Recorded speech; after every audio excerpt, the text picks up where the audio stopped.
What do you yearn for? $1 million? A new car? A new home? A fat, juicy ass? Yes? What is something that you want so badly that you think about it multiple times a day and can't help but smile when you think of it? Put it in the comments if you're brave enough to share. If you're not comfortable, that's completely cool. No pressure. For me, it's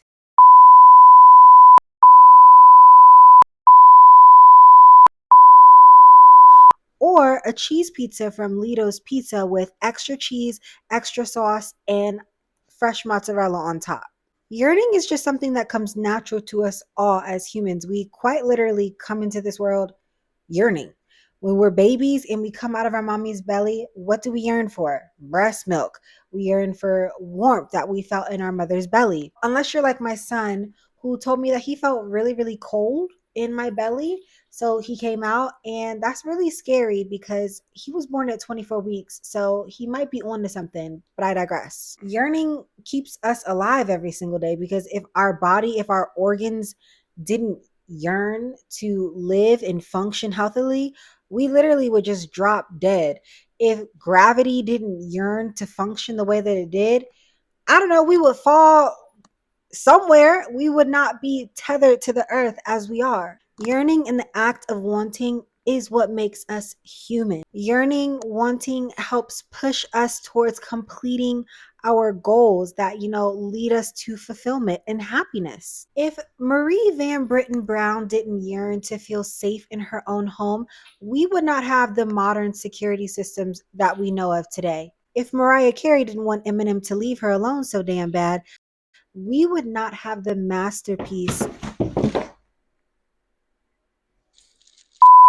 We're just going to ignore that and keep going, okay? Let's do that again. If Mariah Carey didn't want or yearn for Eminem to leave her alone so bad, we would not have the masterpiece that is Obsessed. Yeah, masterpiece. If I didn't want or yearn to have a beautiful backdrop for this video that I'm making, I wouldn't have hung these artificial plants up on the wall that obviously don't have that same yearning feeling to stay up there because it literally just tried to take me out. I don't know.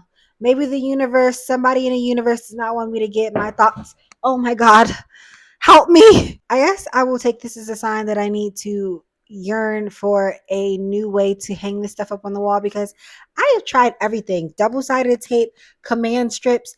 So please, somebody put in the comments how I can keep these plants up on the wall because I am at my limit. But anyway, back to what I was saying. Wanting and yearning has the potential to help us lead our most fulfilling lives. It also has the potential to lead us towards self actualization. Like, yes, it is really that serious. And I will explain myself. First, we're going to talk about my drinky drink because this would not be siposium without something to sip. Okay, so here I have my drinky drink. I don't really know what to call it. Purple unicorn just popped into my head, so I'm going to name this drink Purple Unicorn for this episode. Okay, what do we have in this purple unicorn? It is a non alcoholic beverage. I got it in the grocery section. You know where they sell like those, I don't want to call it mood enhancing. I don't really know what to call it actually. Let's see. This one is a functional beverage for modern rituals. It is caffeine free. Let's see. It has purple, I'm just going to say maize because I don't want to butcher this. And it says stacked with antioxidants, wormwood. I love me some wormwood. That wormwood, it'll clean you out. But it says it sparks metabolism, milk thistle, supports liver detoxification, and cinnamon and clove. Glucose guardians, a sweet smoky twist on a Latin American chicha. Don't quote me on that word. Featuring apple, pineapple, tamarind. I'm just, these are big words for Elmo. Persian lime and chili. Um, yeah, and it has a lot of other different ingredients. But yes, that is supposed to be like a euphoric non alcoholic drink. And then I have this non alcoholic cocktail as well, which is inspired by a paloma.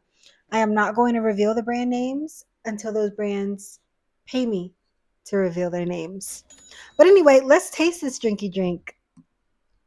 Let's see. That was a weird sip, but it's actually quite delicious.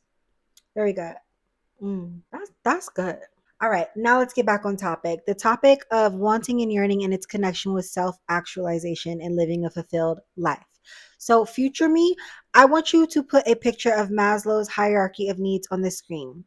Thank you very much. Just a warning, y'all will see me referencing this pyramid a lot. I have been obsessed with it since I took AP Psych in 10th grade.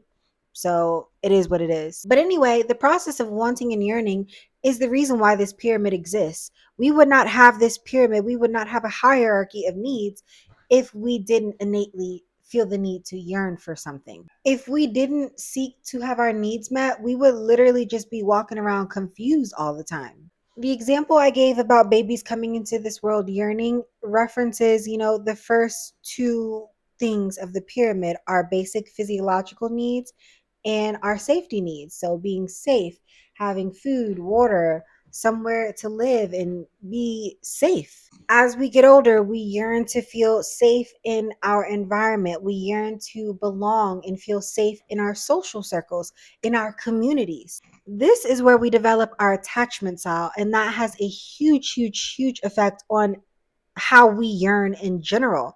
And I will circle back to that later. No, I If won't. I remember. I hope I do. You don't. I think I put it in my notes. Then we have our esteem needs, where we yearn and want to feel respected, seen, and accepted in our environment. If we have no blockage or trauma stored around those lower parts of the pyramids, then most of those esteem needs that we, want and yearn for are fulfilled by our own self-esteem, because if those other parts of the bottom of the pyramid are healthily and successfully fulfilled, then we are able to build, a healthy self-esteem, which is essentially a good relationship between our id, superego, and our ego. Future me also put a picture of the definitions of id, superego, and ego, but I truly encourage you guys to go and Google that yourselves if you're not already familiar with it, because knowledge is power. Like, you should just know what it is anyway.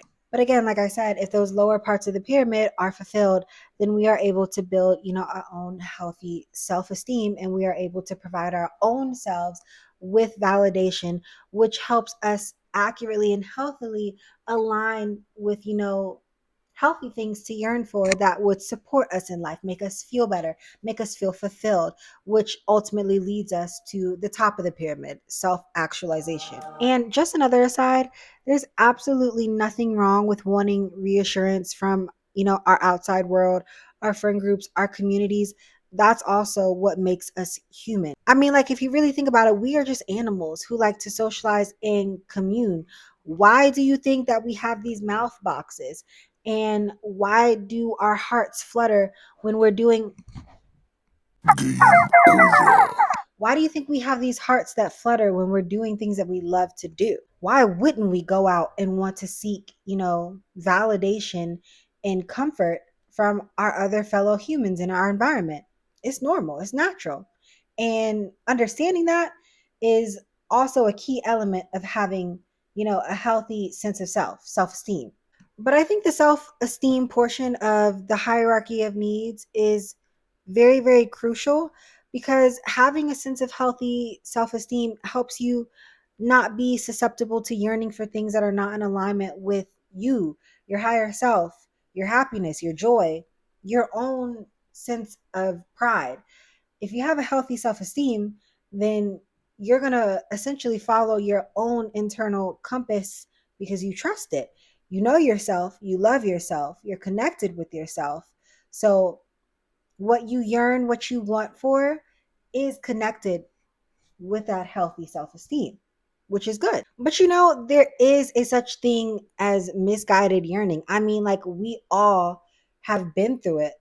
I look back on my dating history, and first of all, everyone that I yearned for was misguided and misaligned with my true self, because I didn't have self-esteem. uh my self-esteem was fucked up. That's not funny. So the things that I was seeking were in complete opposite of what healthy self-esteem looks like for me. And it's because I had a lot of traumas stored up surrounding the lower parts of the pyramid. So I didn't get to formulate a healthy self-esteem. And that really reflected in my relationships, not just romantic, platonic as well. Like all of the relationships that I have experienced, I send nothing but love to all of the ones that have faded away and are no longer a part of my life. It's no beef. It just was not aligned with healthy self esteem, Nico. And that's okay. You live and you learn. I also want to use Nosferatu as an example. For one, I just want to say the cinematography of that movie was so beautiful and compelling. Like, I really felt like, I don't know, I was in that period of time. Like, I just think it was so beautifully shot. I think it was well written. I just really, really loved and enjoyed that movie. But I want to talk about Ellen because obviously we have Ellen, this young girl who honestly just went through some in her life. And you could tell. I did a little bit of research on like her background because I don't really remember it in the movie. They probably said it, but like I really don't remember it. It's the undiagnosed ADHD. Forgive me. But like I read that like she had seizures, her mom died when she was young, she had a really shitty relationship with her father. So when she made that cry out for companionship, it was, you know, a cry of desperation. But, she also, her pyramid, she had heavy trauma in those lower parts of her pyramid. Obviously, if she's having seizures, she's not physiologically safe. She doesn't feel safe in any way. And if she's feeling lonely, then that, belongingness portion of the pyramid, obviously that's not being met. She had a lot of trauma stored up. So when she put out that call to the universe, to spirit for like, hey, somebody come help me. I'm lonely as please. It was I almost want to say it's like she dialed the wrong number because her wanting yearning compass was not in alignment with her healthiest self, obviously because she was not her healthiest self. So when she put out that call, Count Orlok answered. And it's because I I want to say like I don't want to say like she made a low vibrational phone call because that just sounds but like she picked up the payphone and just dialed any number she could, and from the energy she was sitting in right now, that phone call went to Count Orlok. It's up because if like I feel for her, if you're depressed and lonely and you want a friend and you get that, I would honestly just go jump into the river because that was not probably what she had in mind. My point is Ellen never had a chance to develop a healthy self-esteem. So it left her susceptible to Count Orlok's advances, his unwanted, harmful, vampiric advances. If she had self-esteem, she would have took one psychic whiff of that stank ass trifling energy that Count Orlok was slumbering in, and she would have been like, no, fuck no. Get out of my face. Like, I reject you. I rebuke you. Goodbye. But obviously, that didn't happen if you watch the movie. Spoiler alert. I also want to note that Ellen's relationship with her husband and that other lady who got eaten by a rat helped her feel those safety, physiological, and belonging needs that, are on Maslow's hierarchy of needs. But she still had low self esteem because of the trauma of her past. But I feel like William Dafoe's character, the professor, helped her fix and repair her self esteem by believing in her and speaking life into her and letting her know her power, which ultimately helped her reach a point of self actualization where she realized that she had to sacrifice herself in order to save everyone else. Okay, let's continue. I also want to use Shrek 3 as an example of like misguided yearning as well. Because in Shrek 3, Shrek had it all. He had all the bottom parts of that pyramid were checked off. Food, safety, the world was better for him. Ogres were, I'll say accepted. It was more like a voyeuristic kind of acceptance, but he was safe. He had a family. He had good relationships, but he had low self esteem because he didn't really know how to be Shrek without the old past imagery of what, it meant to be an ogre. He had no idea what it meant to be an ogre in that new energy he was sitting in. So he started yearning and being aligned with, misguided yearning. He wanted to get back to the good old days, and he really didn't even understand what the good old days truly was. So he made that deal with Rumpelstiltskin, resulting in him losing, Fiona, his children, and him fighting for his damn life to get it back the whole movie. And as you know, if you've watched Shrek 3, so spoiler alert, by the end of the movie, he actually reaches that self actualization that, I need to form a different mindset or imagery of what it truly means to be an ogre now, because I've healed from the past. I've moved on from the past. This is different now. So going through, that process helped him reach that self actualization that he needed to get to. But again, yearning is what got him there, because he yearned for Fiona back. He yearned for his family back.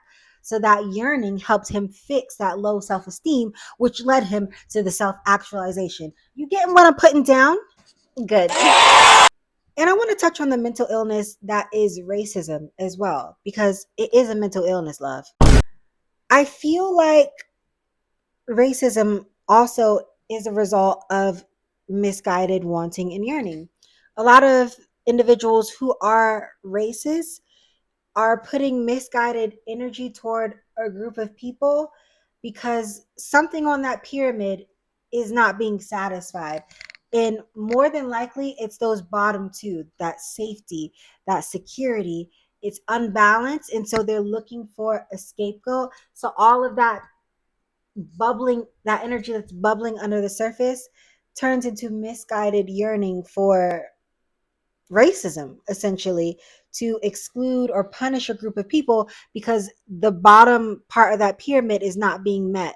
So they feel the need to lash out and punish who they're who they think is the cause of it. But if those bottom parts of the pyramid were being met, they would be able to see past, the mental illness of racism, and honestly put that wanting, yearning energy towards more productive ways. Like, oh yeah, I'm poor as I don't need to be mad just because someone's black or they're a different ethnicity than me. I need to go talk to my local government. I need to form a group to talk to somebody about how I can get these needs met for me, my family, and my community, because ultimately it's not the group of people I'm being racist towards that are shaking up and making my needs not being met. That's what the government or the people in power want me to think, but that's actually not how it is, which is why I say, like, it's a mental illness, because it's clouded judgment, misguided energy. And another thing, capitalism. We live in a capitalistic society. That's just how our society is. um because we live under capitalism, there is propaganda surrounding capitalism, and it causes people to yearn and want for things that they, may not have been aligned or on their radar in the first place. which prevents them from And reaching self because there's a lot of actualization. pressure that comes with, the energy of capitalism, it really does cause people to be misguided in their quest for fulfillment, because the bottom parts of the pyramid start to get a little bit shaky when we're talking about capitalism. You don't have enough money? Oh, there goes your food security. There goes your housing security. There goes your safety feelingness of security.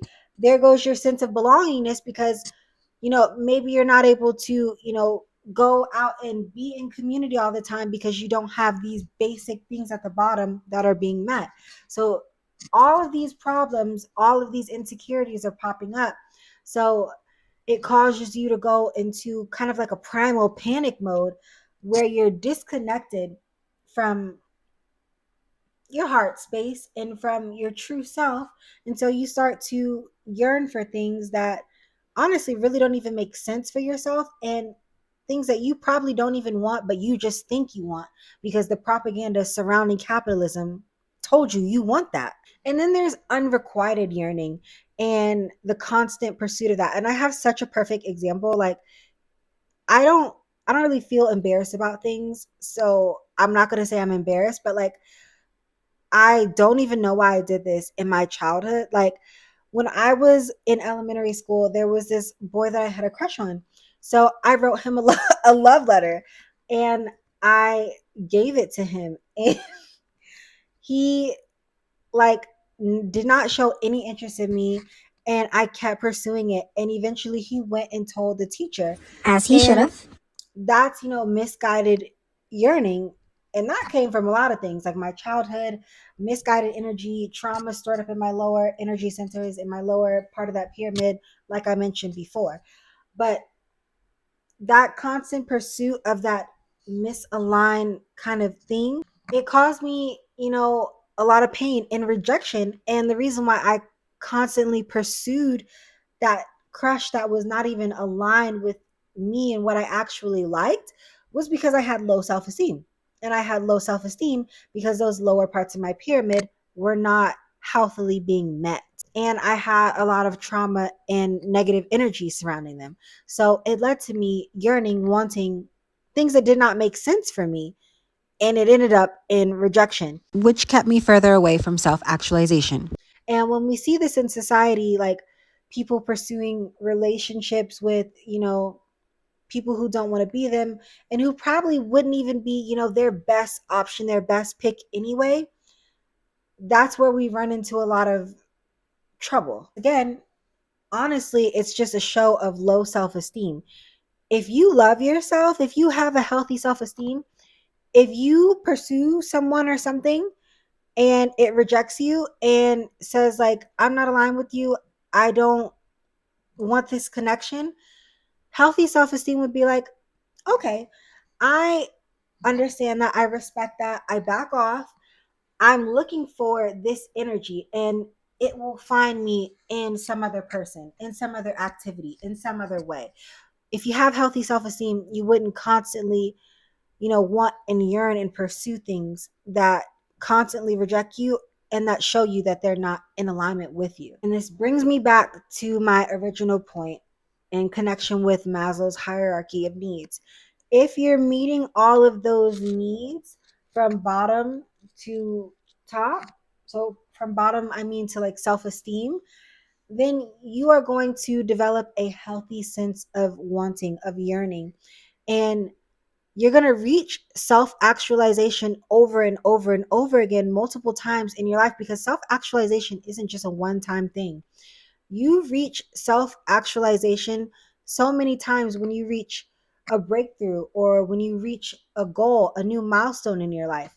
So, having healthy self esteem comes from being safe, having your needs met, feeling like you belong, feeling like you're, you know, in connection with your environment. And you yearn better, you want better for yourself, and so you get better, which leads you to experiencing that self actualization over and over and over again. So in the end, we should be taking the time to satisfy the lower parts of that hierarchy of needs pyramid so that we can get to the top parts, the having healthy self-esteem, the reaching self actualization. And of course, that's really easier said than done, again, because of the society that we live in, capitalism. We are now under the threat of impending fascism. Now it's So been it's a here. lot of things that are going against the grain of a lot of people meeting those lower needs. And again, I think that's why we need community and for humans to really just be humans again in order to really help our fellow man, our fellow humans, even animals and the elements, everything around us. We as humans need to work to help all of us collectively as energies living here on earth meet those lower needs and work our way up to the top of our pyramids so that we can be a happier and healthier society in general. Like, what is so hard about that? Like, I am very confused every day on why we can't just be human and function happily and healthily together. Like, it really pisses me off. But yes, that is my talk on the process, the art, the thing of wanting and yearning, and how it makes us human, and how our natural urge and instinct to want and to yearn is what helps us reach self actualization. Never stop yearning. Bring yearning back. Make yearning great again. That is what we should be doing, healthily yearning and helping our fellow humans and environment yearn healthily, because yearning, it comes natural to all of us. We all do it. We just have to do it healthily and happily in order to live peacefully on this earth. Keep yearning. Go after your heart's desires, again, as long as it's happy and healthy. Figure out some ways to, if you have traumas around those lower hierarchy of needs, energy centers, figure out ways in which you can heal them. It doesn't have to, cost a lot of money. There are so many different ways. If you have any low cost ideas on how to help heal traumas from those lower parts of the pyramid, put it in the comments. Help out your fellow human. We can do this, y'all. Is my mic on? Put the mic on. Anyone who gets that reference, I love you. Happy Valentine's Day. As the millennials would say, Happy Valentine's Day. As Gen Z would say, I try my best to do this finger thing.